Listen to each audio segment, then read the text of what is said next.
कि गौरैया पक्षी समुद्र के तट पर एक वृक्ष पर उसका घोंसला था, वहां वो रहता था। और जो वृक्ष था वो एक मंदिर के परिसर में था, समुद्र के तट पर। तो गौरैया पक्षी ने अपना संपूर्ण जीवन मंदिर में जो भी प्रसाद आदि गिर जाता था या हवन आदि की सामग्रियां जो गिर जाती थी, उन्हीं को पाकर के उसने अपना पूरा जीवन निकाला।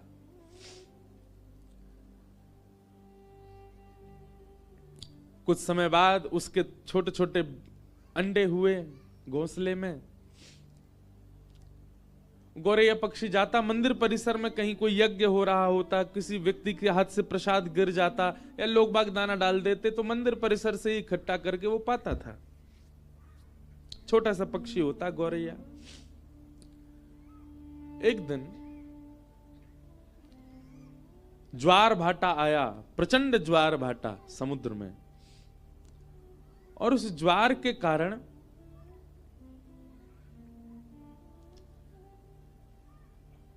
घोंसला जो वृक्ष के ऊपर था वहां तक लहरें आ गई समुद्र की, और वो घोंसला लेकर के समुद्र भीतर चला गया। गौरैया पक्षी जब लौट करके आई तो उसने देखा कि मेरा घोंसला तो चला गया। समुद्र के तट पर जाकर के समुद्र नारायण भगवान से हाथ जोड़ के प्रार्थना करने लगी। बोले, मुझे दिख रहा है मेरे बालक अभी तैर रहे हैं आपके ऊपर थोड़ी दूरी पर। मैंने कुछ बुरा नहीं किया, कुछ गलत नहीं किया, मेरे मन में किसी के प्रति दुर्भाव नहीं है। हे समुद्र नारायण भगवान, आप साक्षात भगवान के स्वरूप हो, मेरी प्रार्थना स्वीकार कीजिए, मेरे घोंसले वापस लौटा दीजिए। मेरे बालक निर्दोष हैं, अभी उन्होंने जन्म भी नहीं लिया। गौरैया पक्षी जब समुद्र नारायण से प्रार्थना करने लगी और अपने भाव कहने लगी, तो वैसे तो समुद्र कभी प्रकट होते नहीं, पर आज प्रकट हो गए। और प्रकट होकर के समुद्र नारायण बोले हंसते हुए, गौरैया पक्षी, तुम मुझसे प्रार्थना तो ऐसे कर रही हो जैसे तुम्हारा कोई अस्तित्व है दुनिया में। तो गौरैया बोली, मतलब? बोले, जितने जीव पृथ्वी पर रहते हैं ना, उससे कई लाख गुना ज्यादा जीव मेरे अंदर रहते हैं। इस प्रचंड ब्रह्मांड में कोई तुम्हारी आवाज सुन भी रहा है? तुम्हारा कोई अस्तित्व है जो तुम प्रार्थना कर रही हो मुझसे? तो गौरैया पक्षी बोली, कहीं ना कहीं मेरे प्राण हैं और मैं जीवित हूं, इसका मतलब मेरा अस्तित्व है, मैं कह सकती हूं आपसे। समुद्र नारायण जोर से हंसने लगे। बोले, राम जी प्रचंड सेना लेकर के आए थे, खूब प्रार्थना करी, तब भी मैंने मार्ग नहीं दिया। गौरैया बोली, तो अंत तो गत्वा क्या किया ये भी पूरी दुनिया को पता है, सेतु बना दिया आपके ऊपर। समुद्र बोले, सीधी बात है, मैं घोंसले वापस नहीं लौटाऊंगा, मेरा कोई स्तर है, मैं साक्षात ऐसे कोई चलता फिरता व्यक्ति नहीं, किसी की भी बात सुनकर के उसकी मनवांछित इच्छा पूरी करूंगा। मैं प्रचंड समुद्र हूं, इस पृथ्वी पर सबसे बड़ा राज्य मेरा है, और एक छोटे से पक्षी की बात सुनकर उसका घोंसला लौटाऊंगा मैं? गौरैया पक्षी बोली, आपको वैसे तो लौटा देना चाहिए, पर फिर भी आप जिद करेंगे तो फिर मैं भी जिद पे आ जाऊंगी। तो समुद्र नारायण और ऐसे, तुम जिद करके क्या करोगी? बोले, मैं आपको सुखा दूंगी। समुद्र नारायण खूब हंसे। बोले, अच्छा है, अपने अहम में ही रहो तुम जीवन भर, छोटी सी पक्षी, दिखती भी नहीं हो तुम, एक लहर में भीतर ले जाऊंगा और मुझसे कह रही हो मुझे सिखाओगी? गौरैया बोली, हाँ मैं सुखा दूंगी। कैसे सुखाओगी?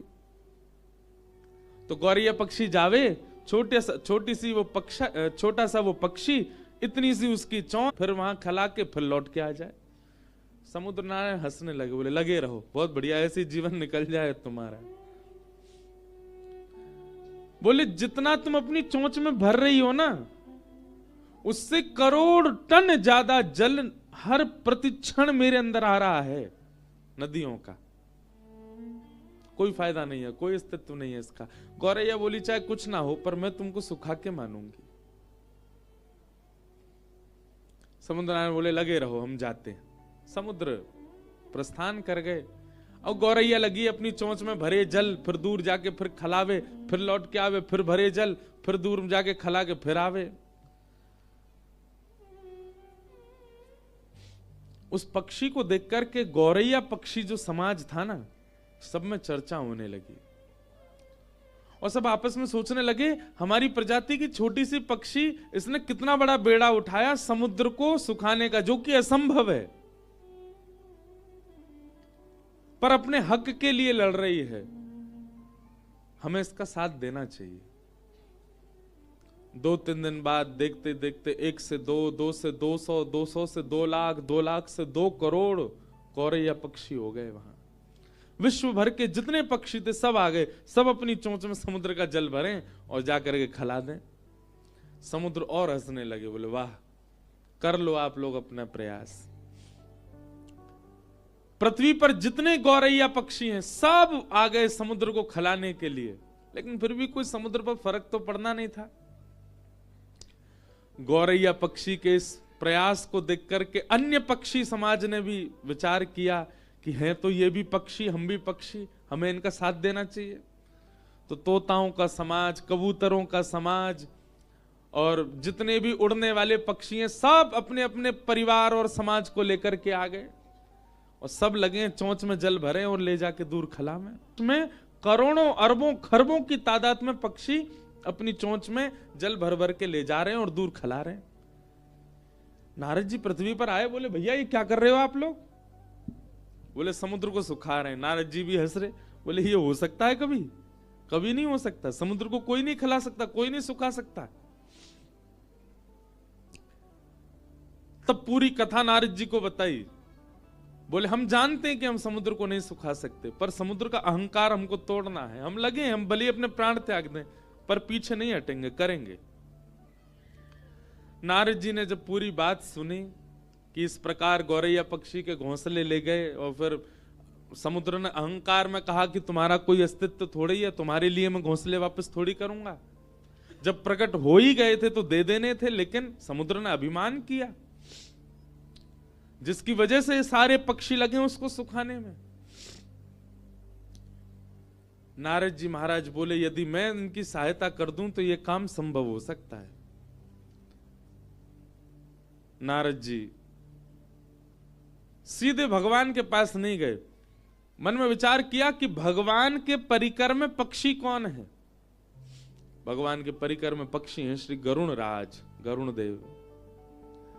गरुण जी के पास गए, बोले कि महाराज ये सारे पक्षी आपके अंश हैं और ये सब लगे आप यहां बैठ करके आनंद कर रहे हो। गरुण जी बोले मुझे समाचार तो मिला, लेकिन इससे कुछ होना नहीं है, तो क्या करें? बोले क्यों नहीं होना? तुम ब्रह्मांड नायक को अपनी पीठ पर लेकर के चलते हो, क्या समुद्र के अहम को नष्ट करने के लिए तुम कुछ करवा नहीं सकते? गरुण जी भी सोच में पड़ गए। रात्रि में ठाकुर जी के पास गए, भगवान श्रीमन नारायण पौड़े थे और गरुण जी ने जाकर के बताया इस प्रकार पक्षी समाज लगा है समुद्र को सुखाने। भगवान बोले हो तो सकता नहीं है, ये समुद्र कैसे सूखेगा? बोले ठाकुर जी आप जो चाह जाएं वो सब हो जाएगा। हम ये नहीं चाहते कि समुद्र सूखे, पर समुद्र का अहम नष्ट होना चाहिए। एक गौरैया पक्षी को उसने कैसे कह दिया कि तुम्हारा कोई अस्तित्व नहीं है? गरुण जी की बात सुनकर के ठाकुर जी भी बोले तो फिर क्या करना चाहिए बताओ? बोले नाथ आप यदि विचार मन बना लें केवल कि पक्षियों का मुझे संग करना है, अपने आप सब काम हो जाएगा। ठाकुर जी ने तुरंत अपने सुदर्शन जी को आज्ञा की जाइए और 12 सूर्य के समान प्रकाशित होकर के समुद्र को तपाना प्रारंभ। एक सूर्य की तपन से समुद्र उड़ करके बादल बन जाता है। कहीं आकाश में 12 सूर्य 12 सूर्य प्रकट हो गए तो समुद्र को सूखने में देर नहीं लगेगी। सुदर्शन चक्र जी ने भगवान के हस्त कमल से प्रस्थान करके और इतनी द्रुत गति से अपने चक्र को घुमाया कि 12 सूर्यों के समान तेज प्रकट हो गया और घूमने के कारण उनसे निकलने वाला जो हवा का वेग था वो इतना तीव्र था कि वो पृथ्वी को भी उछाल सकते थे। आकाश में आकर के जैसे ही सुदर्शन जी ने अपने वेग को करना प्रारंभ किया और 12 सूर्यों के समान तेज प्रकट हुआ, जो समुद्र 100 वर्षों में उड़ करके कुछ बादल बना पाता था, वो क्षण भर में उड़ने लगा। और देखते ही देखते किनारे खाली होने लगे, समुद्र का जल सींचने लगा, इकट्ठा होने लगा, जीव जंतु मरने लगे, समुद्र इकट्ठा होकर के एक स्थान पर नष्ट होने लगा, पृथ्वी क्षेत्र बढ़ने लगा, समुद्र का क्षेत्र घटने लग गया। समुद्र ने जब ये स्थिति देखी स्वयं की, प्रकट हो गए, प्रकट होकर के त्राहिमाम कहकर के नारायण का स्मरण किया। भगवान ने प्रकट होकर के समुद्र नारायण से कहा, अहम शून्य हो जाइए। पृथ्वी पर जिसका स्वरूप बड़ा है उसका अस्तित्व होता है, ऐसा नहीं है। इस पृथ्वी पर यदि चींटी जीवित है तो उसका भी अस्तित्व है, उसकी रक्षा भी मैं कर रहा हूं। आप उसके प्रति भी ये भाव नहीं रख सकते कि उसका कोई अस्तित्व नहीं है। एक चींटी रहती है, वह भी बालकों को जन्म देती है, ठाकुर जी कहते हैं वहां भी मेरी दृष्टि जाती है, उसको भी मैं देखता हूं। इसलिए समुद्रदेव, आप अपने विकसित रूप का अभिमान मत कीजिए। गौरैया पक्षी भले ही रूप में छोटी हो, पर उसकी निष्ठा और उसका कर्तव्य इतना श्रेष्ठ है कि वो आपको सुखाने के लिए तत्पर है, और उसकी निष्ठा कर्तव्य से प्रसन्न होकर के मैं भी उसका संग दे रहा हूं। समुद्र नारायण क्षमा मांगने लगे, बोले क्षमा कर दीजिए, मैं आज के बाद आपसे निवेदन करता हूं कि मैं कभी भी इस प्रकार के अहम में नहीं रहूंगा। कोई भी कैसी भी वस्तु समुद्र के भीतर आवे, मैं सबको किनारे कर दूंगा, किसी को भी स्वीकार नहीं करूंगा। तब भगवान ने ही कहा कि पहले गौरैया का घोंसला लौटाओ, और फिर समुद्र नारायण जो कि इतने विशाल रूप के हैं, वे अपनी लहरों में गौरैया के उस घोंसले को लेकर के गए और गौरैया के चरणों में जाकर के अर्पित किया। सब पक्षियों के नेत्र सजल हो गए। ठाकुर जी सबकी सुनते हैं, सबकी मानते हैं, सबका भाव रखते हैं। बोलो भक्तवत्सल भगवान की। तो जिसके रक्षक स्वयं सुदर्शन चक्रधारी हैं, उसको कोई मार सकता? कोई कितना भी बलशाली क्यों ना आ जाए, वो कुछ नहीं कर पाएगा।